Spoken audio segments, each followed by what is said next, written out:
இடங்களில் சரஸ்வதியாகவும் வழிபடப்படுவதாக இந்த சாஸ்திரத்தில் கூறப்பட்டிருக்கிறது. இந்த 3 என்ற எண்ணிற்கு மிகவும் முக்கியமான இடம் நமது மதத்தில் இருக்கிறது.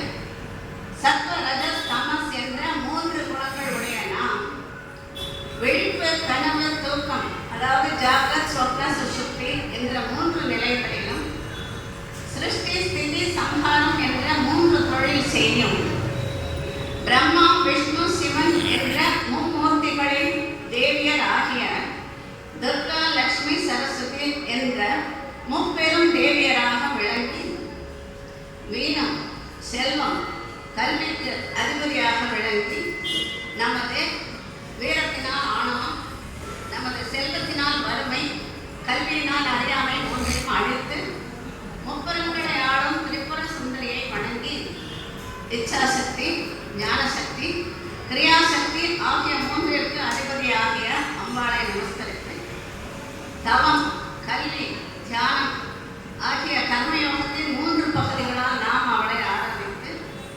மந்திரம், தந்திரம், யந்திரம் ஆகிய 3 பூஜா விதானங்களால் தேவியை பூஜித்து துர்கா, லட்சுமி, சரஸ்வதியாக நவராத்திரியில் விளங்கி அருள் செய்யும் தேவியை பாடி தேவியின் அருளை பெறலாம்.